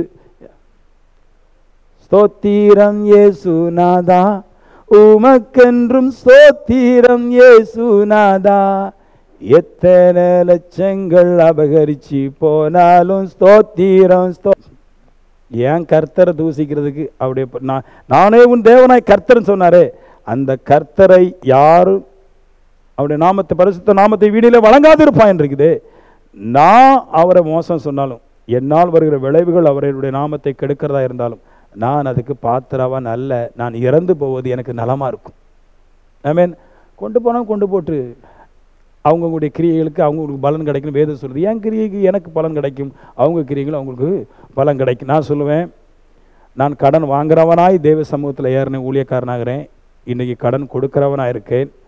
என்னுடைய பரிசுத்தம் இன்னும் 1000 பேருக்கு கடன் கொடுக்குறவனாய் மாற்றும். ஏன்னா அதான் சொல்லுது, நீ கவனமாக கேட்டு அதில் ஒர்க் பண்ணா, கற்பனையில் மீறாமல் இருந்தால், அநேக பிரச்சனை மத்தியில் மீறாமல் இருந்தால் கர்த்தர் உனக்கு தருவார். 5 அடுத்த பாயிண்ட், நீ கீழாகாமல் மேலாவாய். அது என்ன சொன்ன? புகழ்ச்சி. மேலே போயிட்டே இருப்பப்பா. ஆமென் சொல்லுங்களேன். நம்ம சபை விசுவாசியில் மேலே போயிட்டு தான் இருக்கும். நான் சொல்லுவேன், சத்தியம் கேட்குற மனுஷன் மேலே போயிட்டு தான் இருப்பான், கீழே வரமாட்டான். கீழாகாமல் மேலாவாய், இது என்ன அர்த்தம்னா கடவுளாக்கவரும் சொல்லல, நீ ஆவன்றது. அந்த வசனத்தை படிச்சு பாருங்க, நீ கீழாகாமல் மேலாவாய். நீ அப்புறமா உனக்கு என்ன வரும்? சத்தியத்தில் நடந்த உடனே, கற்பனை நடந்த உடனே, இனி நான் கோட் இல்லாமல் இருக்கிறது, கார் இல்லாமல் இருக்கிறது, வீடு இல்லாமல் இருக்கிறது கர்த்தருக்கு அவமானம். இந்த அவமானத்தை நான் கர்த்தருக்கு வாங்கி கொடுக்க மாட்டேன். நான் நல்ல வேலை செஞ்சு நல்லாயிரும். நான் கீழாகாமல் மேலாவன் இருக்குது. என் எண்ணமெல்லாம் இப்போ என்ன பற்றிக்குது? கடவுளை பற்றிக்குது. எல்லாமே கர்த்தரை பற்றி போயிருக்கும்போது, அந்த பரிசுத்தத்தை பற்றி போயிருக்கும்போது, அந்த பரிசுத்தருக்கு என்னெல்லாம் பலகீனமாக வாங்கி கொடுக்குமோ அந்த பலவீனங்கள் எதுவும் வராதபடி தேவனுடைய ஊழியக்காரன் மிகுந்த ஐஸ்வர்யம் செல்வந்தன் உடையவனாய் மாறும்படிக்காய் நானே பல திட்டங்களை போடுறேன், நானே பல திட்டங்களை வகுக்கிறேன். எப்படி போனால் நல்லா வரலாம், என்ன செஞ்சால் நல்லா வரலாம்னு பல திட்டங்களை போட்டுட்டு அந்த திட்டங்கள் எல்லாவற்றையும் நான் செயலாக்குறேன். என் கையும் பிரயாசத்தை கர்த்தர் ஆசீர்வதிச்சு விட்டுறார். நான் மேலே போகிறதுக்கு முயற்சி பண்ணுறேன், முடியாத எட்டாத இடங்களுக்கு அவர் என்னை மேலே தூக்கி விட்டுறார். He ascend and descend. ஒரு வசனம், கீழே மேலையும் தூதர் வருவாங்க பாருங்க. நான் தேவனுக்காக ஊழியம் செய்யும்போது வானத்திலிருந்து வந்து இறங்குற தேவனுடைய தூதன் என்னை மேலே கொண்டு அமர்ந்து இருக்கும்படிக்காக செய்கிறார். ஆமென் சொல்லுங்களா.